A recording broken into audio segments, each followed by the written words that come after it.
L'histoire, nous la vivons et nous la relatons pour vous. Business 24, canal 161 du bouquet Canal+, et 745 du bouquet Star Times.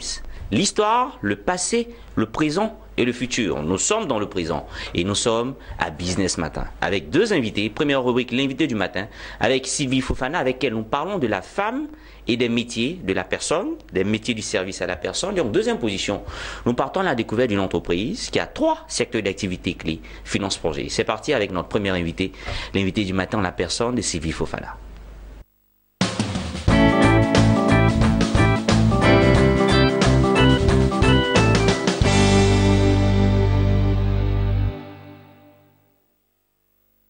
La femme et les métiers du service à la personne. Et pour en parler, nous recevons Madame Sylvie Fofana, qui est dans ce secteur d'activité. Madame Fofana, bonjour. Bonjour. Comment est-ce que vous allez? Je vais très bien, merci. Alors, les métiers du service à la personne, qu'est-ce que c'est? Alors, les métiers du service à la personne, ce sont des salariés qui sont au service de tous les particuliers employeurs, en fait, qui exercent leur métier au sein des domiciles, de nos domiciles respectifs. D'accord. Vous savez que ça, c'est du français lourd. Alors, je vais vous expliquer pour que les citoyens lambda comprennent. D'accord. Alors, le métier du service à la personne, vous avez besoin d'un jardinier. C'est le secteur des métiers du service à la personne. Le chauffeur du particulier, il exerce dans le secteur des métiers du service à la personne. La nounou. La garde d'enfants, parce que j'aime pas le terme nounou. D'accord. La femme de ménage. Non, habituellement les gens appellent ça la servante.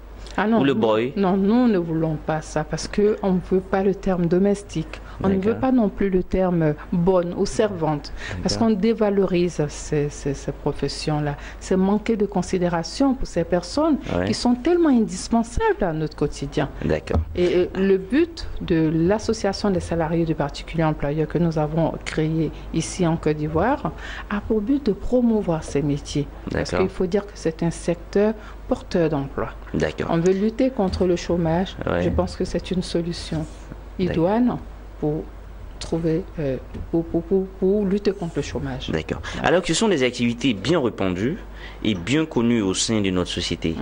Alors, si elles sont bien connues et bien répandues, c'est que les jeunes, ou du moins les femmes ou les hommes, s'y adonnent. Bien sûr. Et selon vous, qu'est-ce qui fait qu'aujourd'hui, les gens s'y adonnent beaucoup à ce métier, comme boy, servante, femme de chambre, tout ça? Alors, vous allez me faire le plaisir de ne plus dire boy. D'accord. Donc, qu'est-ce vous allez dire employé familial. Employé familial. Vous allez dire garde d'enfants à domicile. D'accord. Vous allez dire femme de ménage.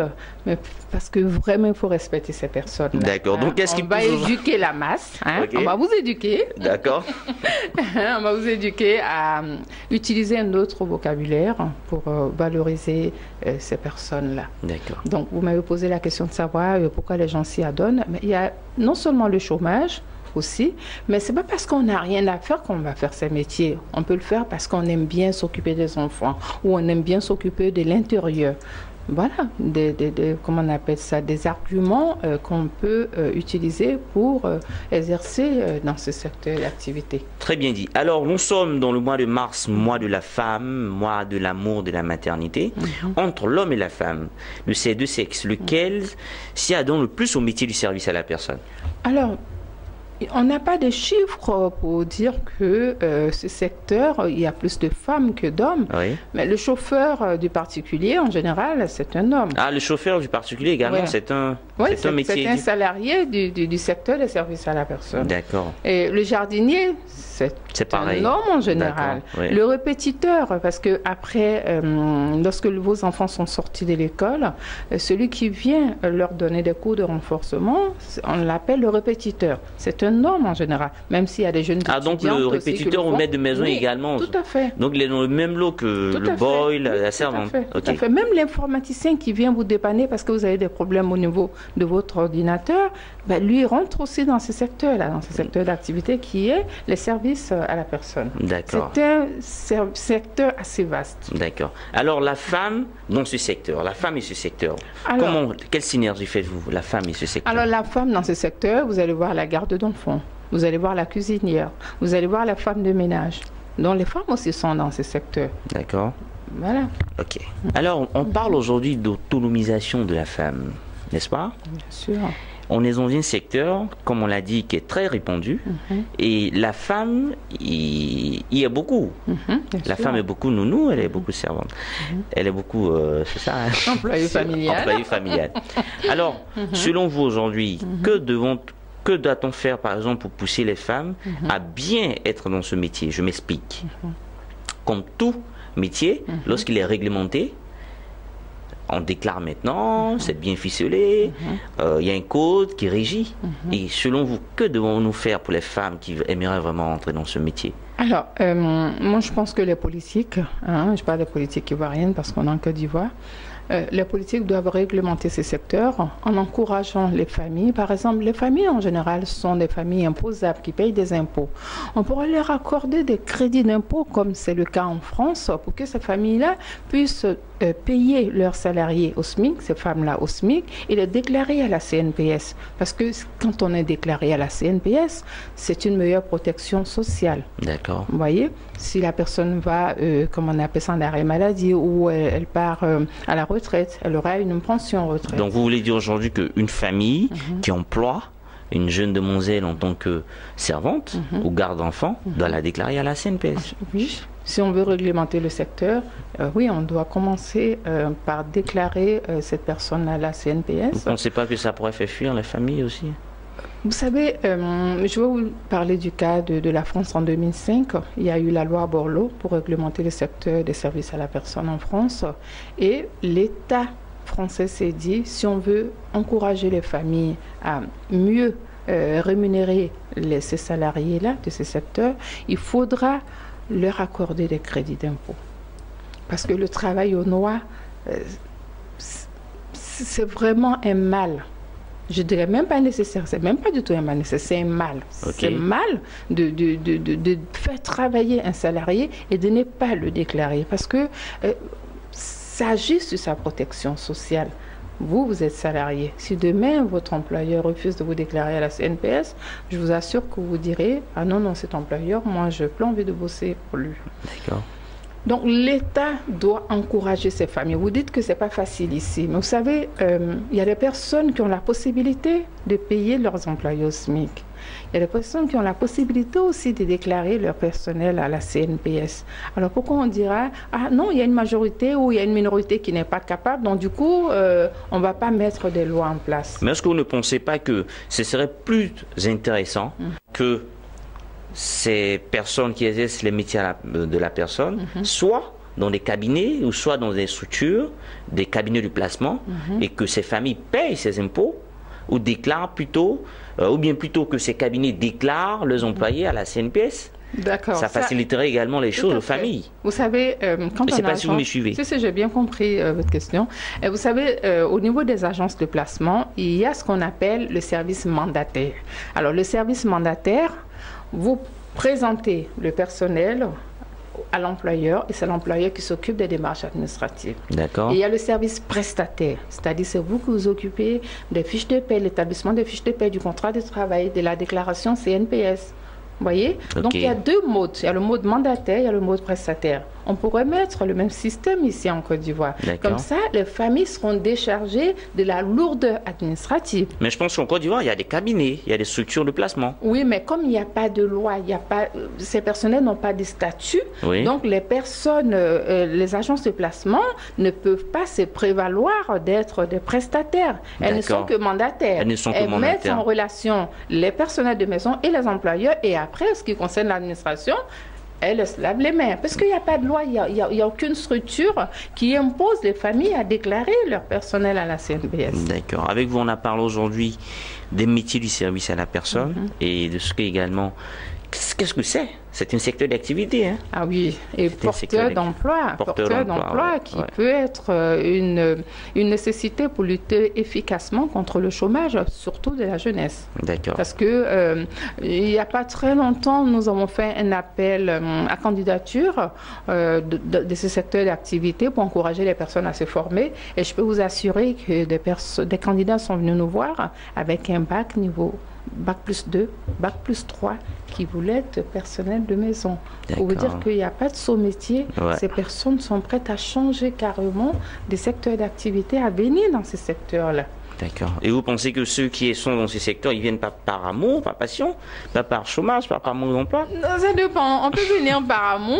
Tout dépend de la personne que nous avons en face. Et il y a des personnes qui étaient dans un secteur d'activité qui se sont dit, bah, tiens, pour l'amour des enfants, je pense que je vais changer de secteur d'activité. Ou encore parce que j'aime être au service de la personne. Donc, j'ai envie de m'investir dans ce secteur-là. Oui. Je ne crois pas qu'elles viennent là parce qu'elles n'ont rien d'autre à faire. D'accord. Et donc, le dernier mot qu'on puisse dire, c'est que c'est un métier, c'est un secteur d'activité pourvoyeur d'emploi. Tout à fait. Et que vraiment, les décideurs doivent s'approprier ce secteur. Hein. Bien sûr, parce que le chef de l'État, le président Alassane Ouattara, a parlé d'1 million de, comment on appelle ça, d'emplois. Et on peut tirer ces emplois de là. Bah oui, pourquoi pas, pourquoi pas. Ouais. On peut, et on doit même tirer des métiers dans ce secteur-là.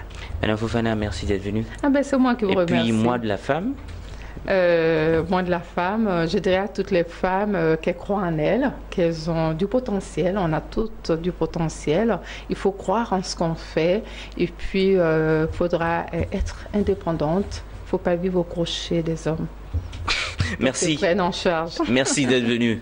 C'est moi qui vous remercie. Boy, servante, garde d'enfants, nounou, chauffeur de particulier. C'est un secteur d'activité.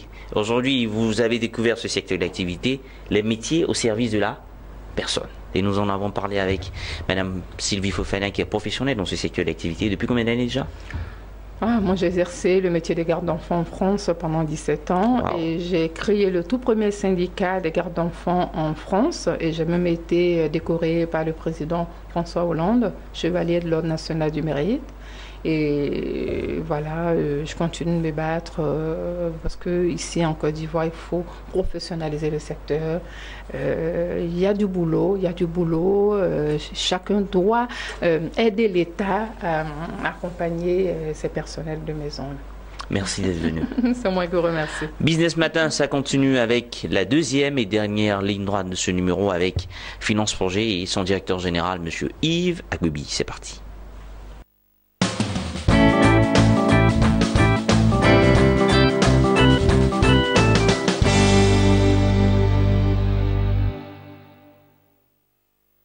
Deuxième et dernière ligne droite de ce numéro de Business Matin. Je suis Jean-Paul Ademont pour ceux qui me regardent. Je suis avec un homme, malgré que nous soyons dans le mois de mars, mois de la femme, mois de l'amour, mois de la maternité. Finance Projet, qu'est-ce que c'est? Son directeur général est avec nous. En la personne de Yves Agbebi. Et il est là. Yves Agbebi, bonjour. Bonjour, monsieur Jean-Paul Ademont. Comment est-ce que vous allez? Écoutez, je vais super bien. Finance Projet, vous financez des projets?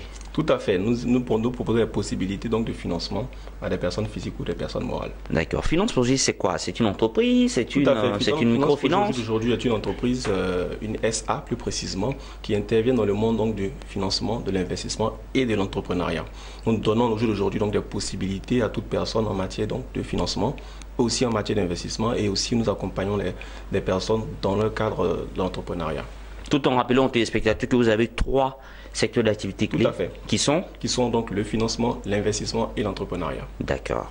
Alors, vous avez des produits et services au sein de cette SA? Bien sûr, nous avons donc plusieurs produits et services. Donc, pour prendre par exemple l'entrepreneuriat, nous avons donc des formations, nous avons des conférences que nous organisons régulièrement. Pour le cadre donc, du financement, nous avons donc des produits donc déjà sur mesure qui apportent donc des financements à des personnes physiques ou à des personnes morales, comme je disais tantôt. Donc effectivement, nous avons pas mal de produits déjà qui existent. Nous avons pas mal de produits dont nous faisons la promotion. D'accord. Alors tout à l'heure, nous venons de parler des 3 secteurs clés dans lesquels vous travaillez. Bien sûr. Vous êtes dans l'investissement, le financement, l'entrepreneuriat. C'est ça. Mais dans quoi investissez-vous? Écoutez, nous investissons dans tout projet porteur. Vous savez, la jeunesse de Côte d'Ivoire vraiment est pétrie de talent. Vous avez donc des projets de ces jeunes-là qui vous sont des projets assez innovants, assez porteurs. Et nous sommes prêts à accompagner tous ces jeunes-là dans leur passion, dans leurs innovations. Et que financez-vous? Nous finançons dans un premier temps donc, des projets qui nous viennent de la jeunesse. Nous avons des projets donc, dans le domaine de la technologie. D'accord. Nous avons aussi donc, des projets donc, dans le domaine de la médecine. D'accord. Nous avons aussi donc, pas mal de projets dans divers domaines. Est-ce que vous ne pensez pas qu'il y a une grande nuance entre investissement et financement? Bien sûr, il y a une grande nuance. Okay. L'investissement se trouve du côté de celui qui a les moyens, de la personne vraiment qui a les moyens et qui souhaite donc accompagner un porteur de projet, accompagner une entreprise. L'investissement, naturellement, se situe donc du côté de la personne qui reçoit naturellement ce financement-là. D'accord. Donc, effectivement, il y a une très grande nuance, c'est deux choses carrément différentes. D'accord. Et parlons maintenant de l'entrepreneuriat. Comment Finance Projet aide-t-il les jeunes à développer l'esprit d'entrepreneuriat? Voilà, il faut dire que dans la pratique, beaucoup de jeunes se font accompagner financièrement, mais très peu se font accompagner même dans le domaine d'entrepreneuriat. Qui dit projet dit découverte d'un monde, le monde des affaires. Et dans ce cadre, la Finance Projet accompagne ces jeunes porteurs de projets-là en les accompagnant au jour le jour dans leurs activités, en leur montrant effectivement les pièges qu'il faut éviter naturellement dans le monde des affaires, en leur montrant aussi, en les accompagnant dans leur premier pas dans ce monde aussi difficile. Vous voyez un peu, donc c'est sous forme d'accompagnement personnalisé au quotidien et bien sûr aussi donc sous forme de formation et de séminaires. Alors, Finance Projet, c'est également une combinaison d'outils innovants et révolutionnaires. Et à propos d'outils, vous utilisez Internet, le commerce électronique, le marketing de réseau. Comment réussissez-vous à concilier, à allier ces trois entités, à vos trois activités prédominantes que sont l'investissement, le financement et l'entrepreneuriat? Comment est-ce que vous utilisez l'Internet, le commerce électronique et le marketing? Nous arrivons à le faire tout simplement parce que ces choses sont liées naturellement. Vous voyez, au jour d'aujourd'hui, il est difficile pour un entrepreneur de se lancer sans forcément s'appuyer sur Internet. Donc, c'est-à-dire au jour d'aujourd'hui, il est très important d'avoir une plateforme web sur laquelle vous pouvez exercer sur le plan international.